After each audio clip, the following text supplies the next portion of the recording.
আমাৰ অসমত কিমান ডাঙৰ এটা ভয়াৱহ পৰিস্থিতি হৈ গ'ল, কিমান মানুহ কিমান জীৱ জন্তু বানে উটুৱাই লৈ গ'ল, কিন্তু তথাপিও নেপালৰ পৰা কোনো ধৰণৰ সঁহাৰি অসমে নাপালে, আজি পৰ্যন্ত নাপালে। তেনেস্থলত কিন্তু ভাৰত চৰকাৰে সহায় কৰিব যোৱাটো এটা বৰ ৰহস্যজনক কথা।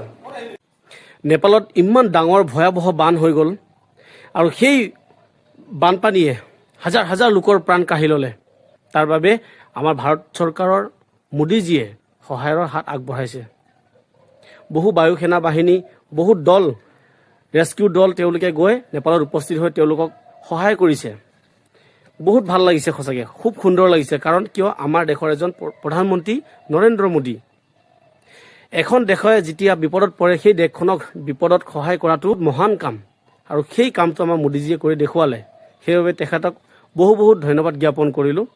কাৰণ বিপদৰ সময়ত মানুহক সহায় কৰাটো বহু ডাঙৰ কথা, বহু ভাল কথা। কিন্তু তাৰ লগে লগে আমাৰ অসমত এতিয়া বৰ্তমান পৰিস্থিতি কি? আমাৰ অসমত এতিয়া বৰ্তমান পৰিস্থিতি কি? বস্তুৰ দাম আকাশলংঘী। দিনক দিনে প্ৰত্যেকটো বস্তুৰ মূল্য সাংঘাতিক ধৰণে বৃদ্ধি হ'ব ধৰিছে। এতিয়া আজি কেইদিনৰ আগত আমাৰ অসমৰ পৰিস্থিতি কি আছিল?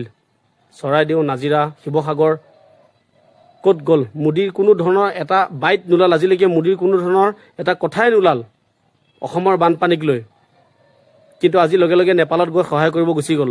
দিয়ক, বস্তুৰ দাম আৰু বঢ়াই দিয়ক। নেপালত সহায় কৰিব যোৱা মানে কি? টকা পইচাটো যথেষ্ট যাব।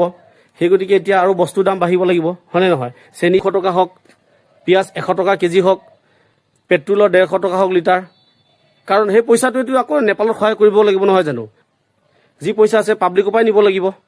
সেই গতিকে নেপালত সহায় কৰিছে, খুব সুন্দৰ কৰিছে। প্ৰত্যেকটো বস্তুত 100, 200, 150কে বঢ়াই দিয়ক, বঢ়াই দি আৰামছে নেপালক সহায় কৰি দিয়ক, নহয় জানো? ধন্যবাদ থাকিল দেই মোদীজী, বহুত ধন্যবাদ থাকিল আপোনালৈ।